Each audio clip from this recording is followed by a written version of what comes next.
budayawan besar Budayawan, Tanah Papua, betul, Pak betul. Arnold Clemens Up, Papua Folk Fiesta. Itu dia ada dalam seluruh siklus hidupnya manusia biak.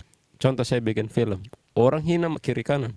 Menciptakan sesuatu yang membuat Papua ini milik bersama.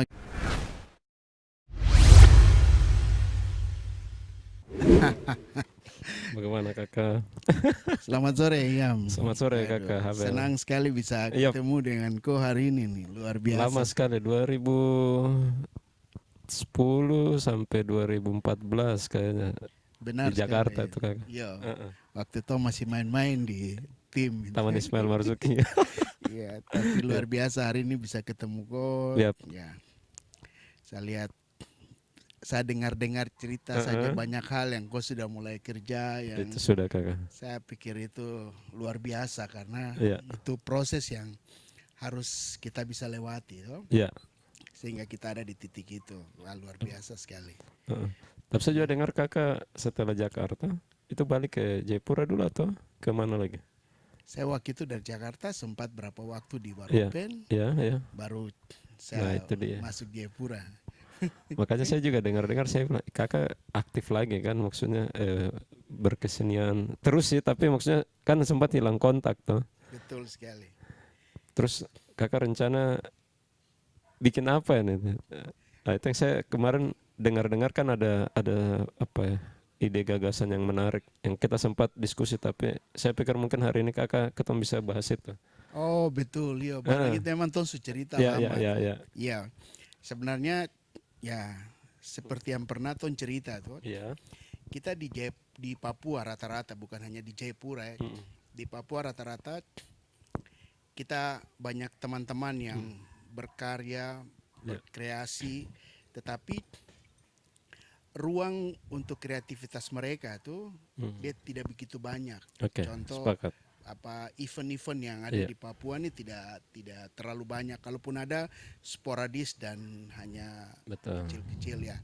Untuk itu terutama yang saya lihat yang hampir tidak banyak, untuk itu tuh ruang untuk kesenian tradisi, seni tradisi ini. Betul. Ruangnya hampir tidak begitu luas lah buat mereka. Betul. Teman-teman yang masih fokus ke seni tradisi, kalau yang kontemporer itu cukup banyak lah. Betul. Kita lihat. Sehingga dari kita punya cerita-cerita itu, saya ada meng-create satu momen yang sebenarnya mungkin ini bisa jadi ruang untuk kita kumpul. Betul. Itu Papua Folk Fiesta. Nah itu yang kemarin saya sempat dengar sih, wah ini gagasan ini luar biasa menurut saya, karena betul yang kakak bilang, ini mungkin kakak sempat dengar, mungkin juga saya ada ngajar di ISBI Tanah Papua ini, ya itu juga salah satu keresahan kami juga, baik saya secara komunitas ya biasa masih tetap berkomunitas kakak, terus di akademisi pun juga ruang-ruang itu ternyata sedikit. Output dari produk-produk ini mau kemana? Nah, kakak punya ide ini gak? Iya. Cerita sedikit kakak, saya penasaran. Kita lihat kenapa di ruang kreativitas buat seni tradisi ini agak sedikit kurang. Betul. Bahkan mungkin tidak begitu banyak lah. Iya. Untuk itu kenapa kita bikin Papua Folk Fiesta? Iya. Ini dia akan jadi ruang pertemuan, ruang kebudayaan bagi seni-seni tradisi yang ada di Papua. Kalau di seni tradisi yang kakak maksud ini bukan hanya seni pertunjukan, bukan musik tari saja. Iya. Seni tradisi ini kan banyak. Iya. Kalau di ilmu antropologi itu dong bilang itu folklore, biasa dong bilang. Betul. Ya kebetulan saya basic antropologi jadi sedikit agak. Berarti kita kerabat kakak. Iya. Jadi kalau kita bilang folklore itu kan ada lisan, seperti sebagai lisan dan juga tulisan. Iya, lisan sebagai lisan dan juga dia seperti fisik. Ya, kalau fisik biasa disebut seperti artefak Artefak, betul. Jadi kalau lisan itu seperti cerita-cerita, dialek itu betul. Itu sebagai lisan itu kan bisa tarian, bisa nyanyian. Betul. Kita punya pertunjukan tradisional. Mop juga masuk. Mop itu masuk di sebagai lisan. Kalau yang Literasi juga iya, berarti Kak. kalau yang yang fisik itu dia seperti ornamen-ornamen toh, Oke. rumah-rumah. Itu saya lihat itu contoh saja. Sehingga saya lihat kita di ruang ini yang kita kurang. Ya saya berharap di momen ini toh, saya rencana ini kita gagas untuk kalau bisa ini bisa ada, dia bisa terklik untuk kita bisa memprepare ini untuk Iya. kalau biasa kita bikin event Heeh. kali ini kita bikin nanti tunggu sampai ini Betul. baru ada. Tapi kalau dengan ide gagasan yang kita dengan teman-teman di komunitas Insoskom lagi menggarap ini, jadi event tahun depan, Iya. Juli tahun depan, tetapi dari tahun ini itu sudah ada. Di 1 Journey- Juli hari ini nih Ya, Kak. kita mulai Oke. starter dari 1 Juli. Oh, Kenapa kita pilih 1 Juli? Iya. Oh, ini Ya, penting sekali. Karena 1 Juli itu pertama ya selain HUT Bayangkara kita tahu Betul, itu ada betul. Bayangkara, tapi itu tanggal hari lahir dari seorang budayawan besar Budayawan. tanah Papua, Betul. Pak Betul. Arnold Clemens Up. Dia pertama itu kurator pertama Di tanah Papua. di tanah Papua Betul. dan kurator pertama orang Papua, Betul. dan dia juga budayawan tanah Sepakat. Papua. Dan musisi juga. Ya, sehingga seniman, betul. kita melihat ini bagian yang penting Ya. sebagai bentuk apresiasi kita. Kalau kita bicara Papua Folk Fiesta, bicara pesta Papua lah, pesta rakyat Papua ini, kita memberikan apresiasi kepada tokoh budayawan Papua. Sehingga kita bisa mengenang bahwa di Papua ternyata ada budayawan besar, seniman besar. Betul. Sehingga generasi muda kita ke depan mereka tahu Iya, iya, iya, bahwa kita jangan kalau biasa orang-orang di politik dong bilang jangan lupa jas merah tuh. Jangan Iya. lupakan jangan Jas lupa merah ya, tuh. jangan lupa sesekali Iya. lupakan sejarah itu. Tapi betul. karena sejarah itu penting. Betul. Toh. Dan kita di Papua ini lebih banyak referensi secara lisan. Iya. Tulisan itu tidak banyak. Betul. Sehingga di momen-momen ini kita perlu untuk meng-create gagasan itu. Memang kalau mau dilihat ya agak sedikit orang bilang dia agak sedikit keluar dari Bisa agak sedikit kiri nih orang Iya, lihat karena tapi iya. kita melihat dari kacamata yang berbeda. Ya. Toh. Kenapa? Indonesia ini besar bukan karena ini. Indonesia besar karena perbedaan. Betul. Kita punya falsafah, kita punya semboyan Betul.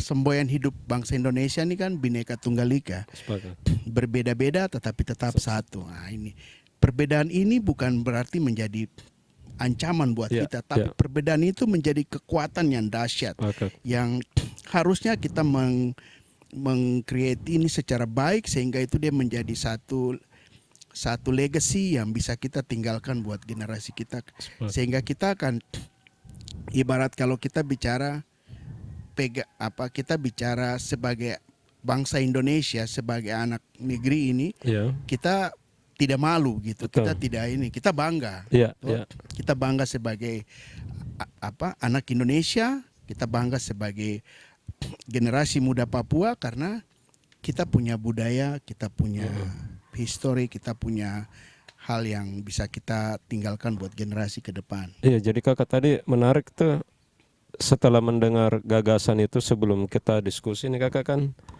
yang Papua Folk Fiesta. Nah, melihat sosok almarhum budayawan yang luar biasa Bapak Arnold Up ini yang kan akan ada isu-isu miring nih. So, kalau saya melihat, kalau saya malah saya tidak mau lihat sisi miringnya. Kalau saya pribadi karena saya pribadi pun sampai berpikir kalau saya di posisi kakak dan teman-teman yang menginisiasi ini kan ada hal yang kita lupakan yang tadi jas merah itu.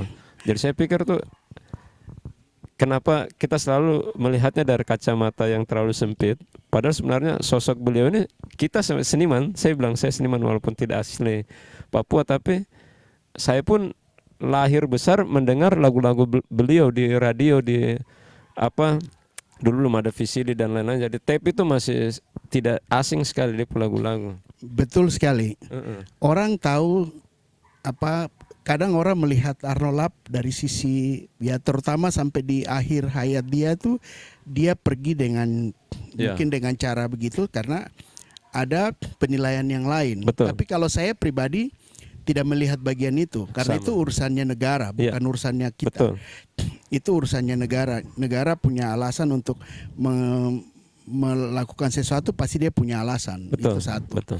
Tapi saya melihat dari kacamata yang berbeda. Saya melihat dari dia sebagai budayawan, sebagai seniman dan sebagai kurator. Betul. Sebagai kurator pertama di Papua dan sebagai orang Papua pertama. Dan karya-karya beliau dengan lewat grup Mambesak. Kalau dulu sebelum jadi Mambesak itu mereka masih kuliah tuh ada namanya grup Manyori. Dari Manyori baru dia lahir lagi grup Mambesak, dan karya-karya Mambesak itu masih tetap ada terus sampai saat ini. Dan dia menjadi inspirasi untuk hari ini generasi kita, untuk kita lihat kalau teman-teman menyanyi pasti pasti lagu-lagu Mambesak. The spirit of Mambesak ya, gitu, betul. Kita lihat di karya-karya di Rio Grime, di Abreso, grup-grup besar itu pasti ada 1-2 lagu tuh dari Mambesak. Dan memang sosok menginspirasi sudah jelas. Selain Black Brothers zaman dulu. Di era saya mungkin kan istilahnya 90-an itu yang saya bilang, saya masih tidak asing sekali lagu-lagu dari Mambesak. Terus legend-legend yang lain. Nah di Papua Folk Festa sempat saya pengen tanya kakak, kan rangkaian-rangkaiannya juga kayak seperti apa nanti itu? Iya, kalau di Papua Folk Festa awal kali ini kita melaksanakan ini, itu acaranya tidak banyak. Dia karena ini untuk awal, starter awal, untuk ya ibarat kita memulai kasih panas mesin lah. Itu ada satu acara cerita cinta di para Insos kok. Itu dia punya itu tuh tema yang tersisa yang bercerita. Kitong ini ada punya kakak yang banyak tuh. Dan masih hidup. Legenda yang kitong tahu kakak Micu Imbiri. Kakak Micu Imbiri, bagaimana mereka dari Hamadi terus ke Taman Imbi Dewan Kesenian sampai ke Jakarta. Dan di sana mereka terus tetap berkarya dan berdiri dengan tradisi lagu-lagu daerah sampai hari ini. Dia kembali terus dengan Anafre, mereka terus tetap nyanyi lagu Papua. Kalau dulu di Hamadi kita dengar macam sekarang orang tahu kakak Robi Sawaki. Itu juga dengan grup Masayorinya tahun 81 mereka berdiri sampai hari ini mereka masih tetap menyanyi lagu-lagu Papua. Saya rindu untuk di acara yang tersisa yang bercerita ini, Don juga ada untuk Don cerita buat kira-kira apa yang menginspirasi mereka untuk tetap berdiri di tradisi, tetap berdiri di lagu-lagu Papua, tetap tidak bergeser gitu. Itu walaupun banyak budaya-budaya baru yang masuk, teknologi baru yang masuk. Kalau di antropologi dong bilang ada proses akulturasi budaya, benturan budaya itu lahir budaya baru. Tapi mereka tetap fokus dan tidak bergeming sedikit pun. Saya rindu untuk di momen ini nih Don juga cerita. Dan ada penghargaan buat mereka. Betul sekali. Kakak saya minum kopi. Minum sudah. Minum betul. Kebetulan kan ini acara ini kan ngopi Papua. Jadi saya juga minum sedikit lah. Tapi kakak saya sedikit ini kasih pandangan dari sisi saya, perspektif saya itu seperti gini. Di luar dari perjalanan yang luar biasa dari para maestro ini, sayangnya menurut saya banyak yang tidak terdeteksi atau terdata.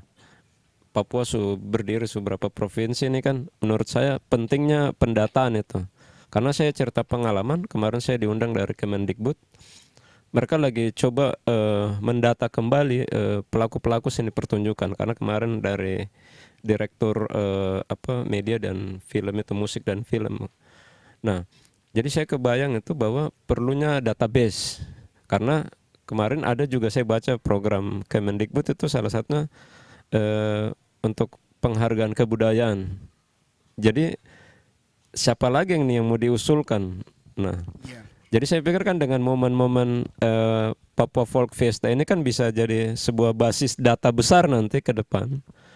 Jadi mau dari yang sudah maestro sampai yang generasi baru lagi yang akan muncul.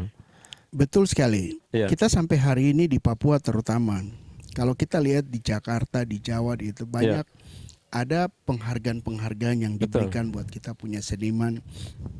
Tapi kalau di Papua saya lihat ini hampir tidak ada. Betul. Kita belum benar. Ya, saya berharap kenapa tadi saya bilang event ini dia tahun ini kita start, event itunya besarnya nanti di tahun depan. Betul. Kenapa? Sehingga kita bisa mendeteksi juga, Betul. memberikan informasi sehingga kita bisa dapat data tentang Betul. apa Pelaku-pelaku seni, karena Iya. kita banyak pelaku seni yang ada di Kampung-kampung. kampung-kampung. Betul, Ya. betul, sepakat. Karena kita tahu bahwa seorang pengukir patung Korwar di Biak ataupun seorang pengukir patung Asmat di Iya. itu mereka itu profesor di bidang mereka. Betul. Sepakat. Profesional sekali di bidang mereka. Tapi hari ini tidak ada apresiasi yang kita bisa. Ya, saya berharap mungkin dengan momen ini juga kita mungkin bisa mendeklarate untuk memberikan satu penghargaan yang mungkin kita namakan dia mungkin Arnold Up Award kah? Bisa. Oh, keren. Sebagai bentuk bahwa kenapa kita pakai nama Arnold Up Award? Iya. Dia ini budayawan besar tanah Papua, seniman besar tanah Papua, kurator besar tanah Papua. Betul. Kenapa tidak? Iya. Dia menjadi inspirasi buat kita. Sehingga ada penghargaan buat kita punya seniman-seniman di tanah Papua. Betul. Untuk bisa ya sekarang teknologi sudah canggih. Kita mungkin akan, kalau dari gagasan kita sebenarnya saya rindu untuk kita bikin event. Tidak hanya pada saat hari H nanti kita bikin. Tapi kalau bisa event itu tuh dia sebelum journey. Iya, jadi ada perjalanannya. Ada perjalanan menuju muara yang besar itu, betul. Sehingga karena kita punya teknologi sekarang ada. Grup folk song di kampung manapun dia bisa ikut lomba itu. Dia bisa ikut itu. Mob juga bisa ikut. Dia tinggal kirim dia punya karya, akan kita kurasi, akan kita nilai. Sehingga tim itu nanti pada saat momennya mereka akan tampil. Sehingga persiapan mereka itu akan jauh lebih berbobot. Persiapan mereka jauh lebih ini. Sehingga panggung itu bukan hanya milik mereka yang ada di kota. Betul, sepakat. Tapi panggung itu kalau bisa menjadi milik seniman-seniman besar yang ada di kampung ini. Itu sebenarnya kerinduan saya. Keprihatinan saya melihat Papua yang saat ini, sehingga saya berusaha untuk diskusi dengan ide ini juga timbul dari diskusi-diskusi seperti diskusi dengan Om Iam, diskusi dengan Om Jeffrey, dengan banyak teman-teman sehingga kita bisa mendapat satu formula untuk kalau bisa ini lahir dari pergumulan-pergumulan kita kemarin. Karena kita hari ini cuma begitu saja bikin momen-momen dan kebanyakan itu pemerintah yang menggagas. Dan saya lihatnya kacamatanya gini Kak. Kalau Kakak sempat dengar bahwa saya sering bikin event, saya sadar begini Kakak, di usia saya sudah tidak muda lagi kayak dulu-dulu. Apalagi saya. Perut sebesar, menari susah. Bukan menari susahnya karena apa? Karena satu, tempat tidak ada yang representatif buat kita seniman, budayawan. Nah, terus kemudian biaya produksi yang tinggi sekali. Kita mau bikin event, kalau sponsor besar, oke sekali. Tapi kalau tidak kan komunitas-komunitas ini akhirnya juga berusaha untuk menghidupkan dong punya program-program. Nah, terus jadi saya kebayang tuh begini Kakak. Setelah 2003 sampai 2015 saya balik itu Kakak. 2015 sampai sekarang ini saya melihat tuh banyak pelaku, ibarat banyak produk, tidak ada pasarnya. Tidak banyak yang berpikir untuk menciptakan pasar. Nah, pasar ini kalau di pertunjukan ataupun di pameran saya bilangnya event. Nah, kalau dompu bahasa keren sekarang nih produser yang event organizer atau apa yang melihat produk-produk ini sebenarnya muaranya salah satunya di sini. Karena di luar sana mereka akan mencari tahu siapa sih jagoan-jagoan di sana.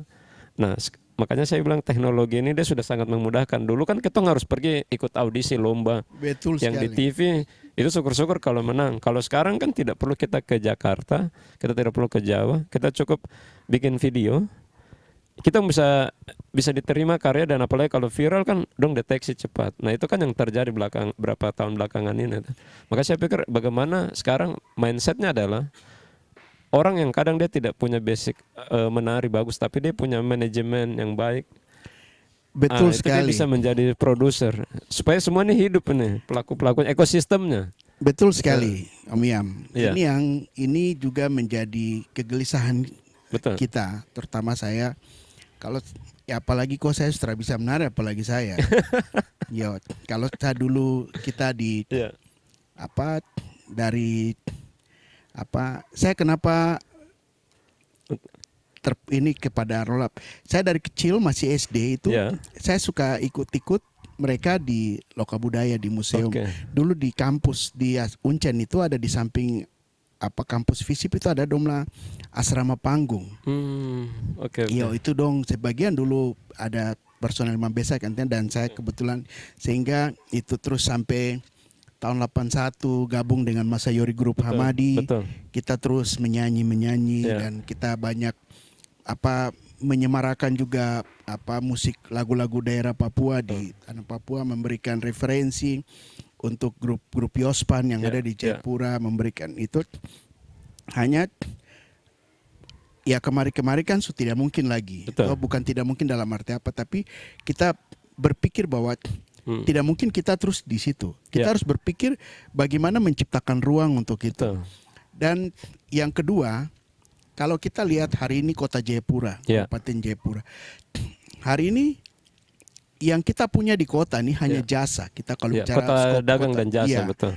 Untuk itu pemerintah kota Jayapura pun harus berpikir untuk mungkin mempermudah dalam pengurusan izin, memberikan kemudahan-kemudahan untuk teman-teman ini bisa membuat event, membuat ini sehingga kalau ini semua hidup, ekosistemnya akan berjalan baik dan akan mendatangkan PAD yang baik juga buat kota.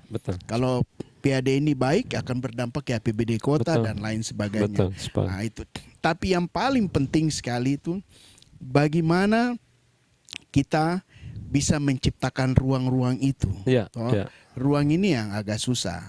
Nah, saya tidak lihat dari yang lain, tapi kalau saya mungkin sampai hari ini masih tetap fokus di tradisi.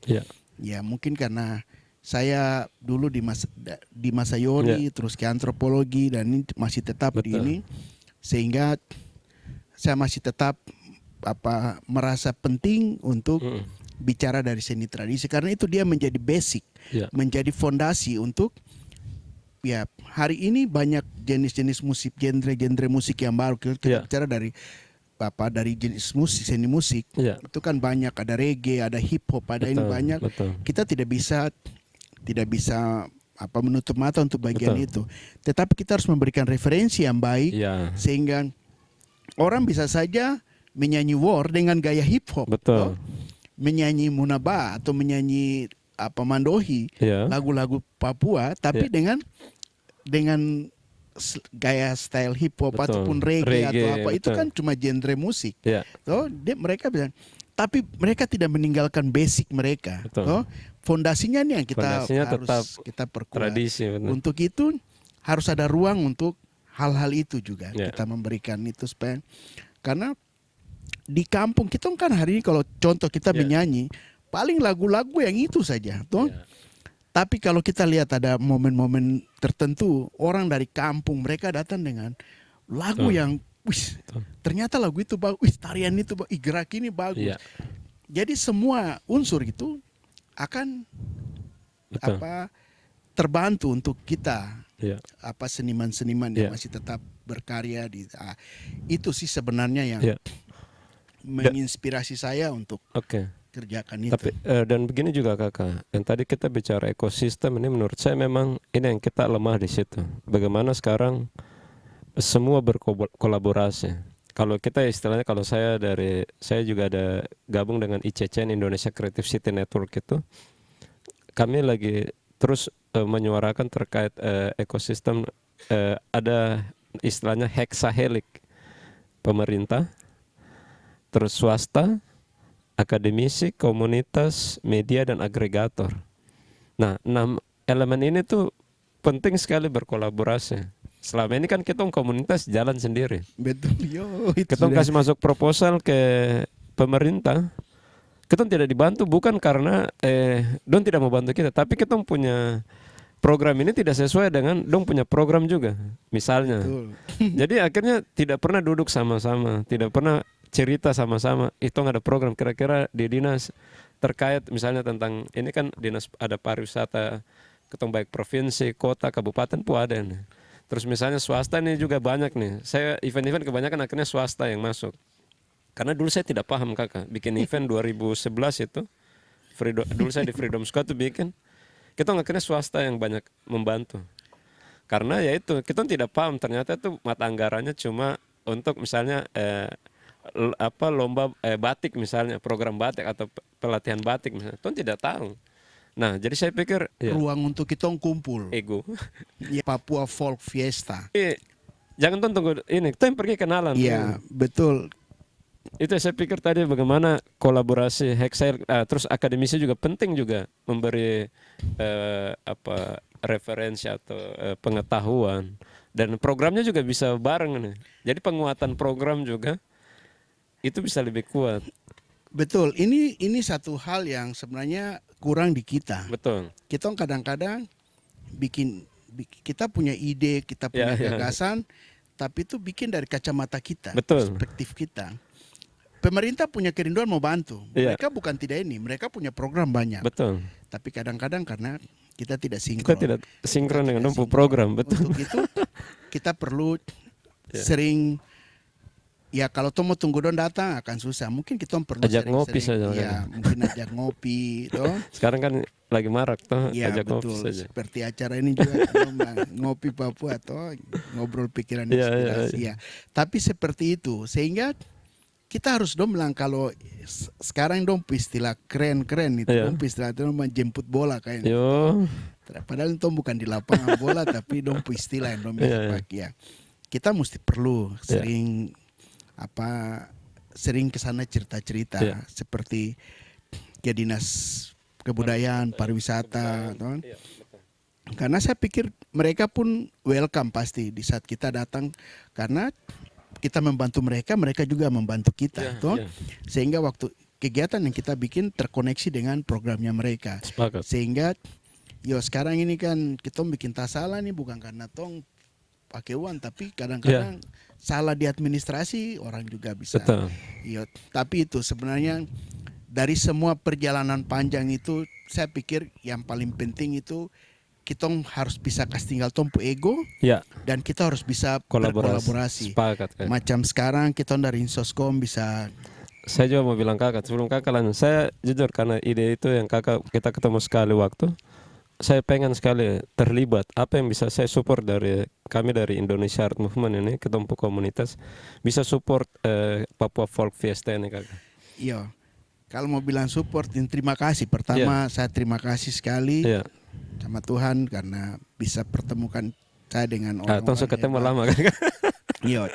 Tapi kan tong ketemu tuh masih seperti cerita-cerita saya tuh belum masih pucuk juga, saya masih pucuk. Ya, tapi hari ini kita bisa ngumpul banyak hal ya seperti begini, dengan dari Indonesia Art Movement punya potensi yang ada. Tempat juga kita di Rumah Bakau Jayapura juga kita disupport.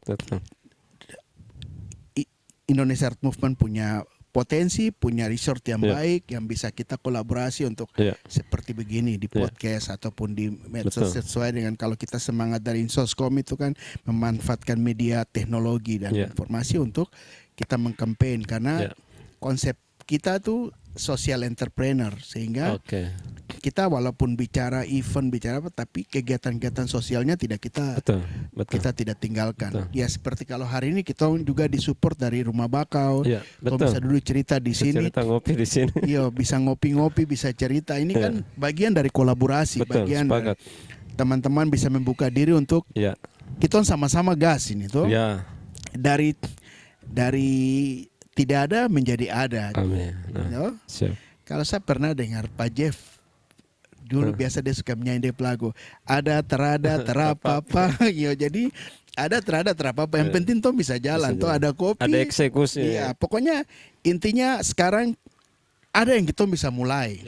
Kita jangan tunggu apa yang orang ini, tapi bagaimana kita bisa memulai. Dan memang betul, jadi kayak kita cuma butuh orang-orang gila untuk memulai saja. Karena saya pikir sempurna itu tidak akan bisa Itu milik selevel Tuhan. apapun ya. Dalam arti di keterbatasan itu kita harus memulai, kita belajar, dan akhirnya kalau saya lihat dari sisi ini kakak, dari saya komunitas, contoh saya bikin film, orang hina kiri kanan, ujung-ujungnya konsistensi itu akhirnya berbuah manis. Dulu masih Badan Ekonomi Kreatif, sekarang gabung di Kemenparekraf ini, dong support ketong peralatan, dan akhirnya maksud saya belajar situ bahwa iya, pemerintah mungkin juga pengen lihat, kamu bikin dulu, kamu jangan bikin program terus sifatnya temporer saja, tahun depan sudah tidak ada.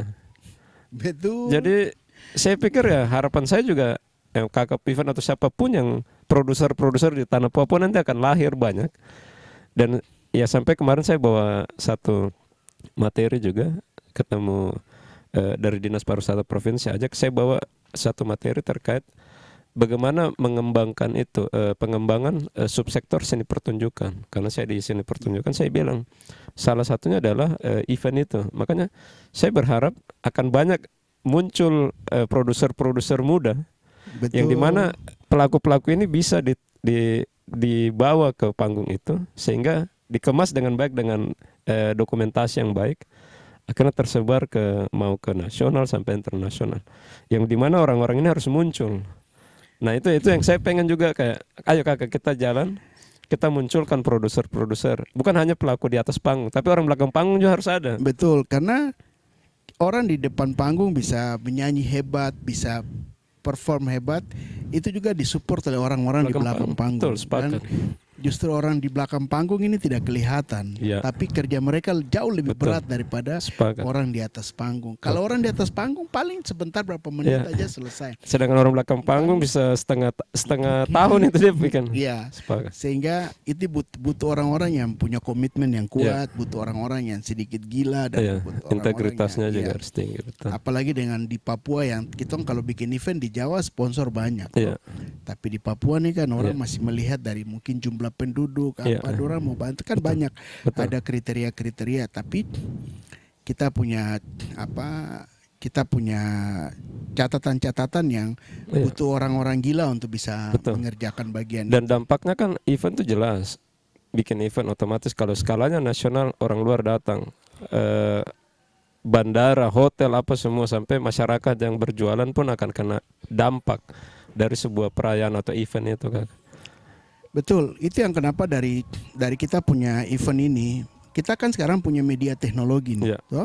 Sehingga mungkin dari awal saya ada sempat sentil sedikit, kita berharap bahwa ada ruang untuk teman-teman di daerah tuh bisa ikut, toh?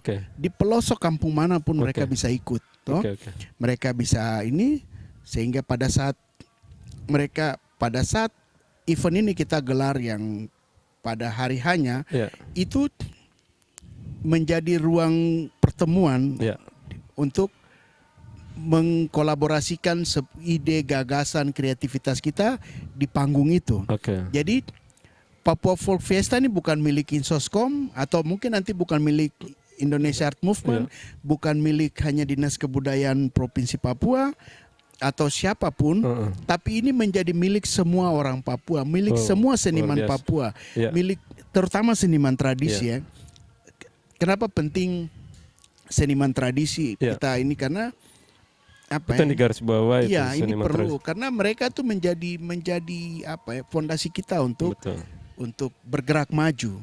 Ibarat kita bikin rumah, kalau rumah di atas pasir dia gampang rubuh tuh. Pengaruh-pengaruh lain atau ombak. Tapi kalau kita bangun fondasi yang kuat, pasti semua akan. Indonesia ini besar karena perbedaan. Indonesia ini hebat karena keberagaman. Sehingga mari kita melihat Indonesia dari kacamata hari ini. Kita bangun Indonesia dari sisi ekonomi, dari sisi politik, dari semua apa. Tapi dia biasa-biasa saya. Mungkin perlu kita gagas, kita meng-create bangun Indonesia dari kita melihat itu dari kacamata budaya, sehingga Indonesia akan semakin kuat. Saya tidak akan pernah lihat Iam sebagai orang Makassar atau siapapun sebagai orang, tapi saya melihat Iam dari kacamata Indonesia, karena saya tahu bahwa dia dengan budayanya, saya dengan budayanya saya. Ya kalau pepatah orang Minang bilang, di mana bumi dipijak, di situ langit dijunjung. Kita lihat hari ini banyak teman-teman yang tetap menjaga tradisi, tetap menjaga karya-karya ini, justru mereka yang lahir dan besar di sini, yang tetap fokus, yang tetap masih terus berkarya dengan tantangan apapun mereka. Tapi kita kadang-kadang, ini saya melihat dari kacamata saya sebagai anak Papua, kadang-kadang kita banyak mengkritisi, itu anak bukan orang Papua ya, Amber baru dia kenapa iya. Tapi dia karena merasa memiliki, mungkin dia rambut tidak hatinya keriting, dia kulit tidak hitam, hatinya yang tapi keriting. dia punya hati itu keriting, dia punya kulit itu. Ini harus kita menciptakan sesuatu yang membuat Papua ini milik bersama gitu. Sepakat. Indonesia ini milik bersama. Sehingga kalau besok ada orang Papua yang menari tarian Jawa, atau ada orang Papua yang menari tari kecak di sini, ya kita tidak perlu kaget. Karena itulah kekuatan kita di Indonesia. Sehingga saya juga berharap kita melihat ini dari sesuatu kekayaan kita. Sehingga kita memberikan apresiasi juga yang tadi saya bilang kepada budayawan besar kita di tanah Papua, Arnold Ap ini perlu kita berikan apresiasi juga yang pantas, apresiasi sebagai bentuk penghargaan, sebagai legacy yang dia sudah tinggalkan untuk hari ini bagi kita seniman Papua.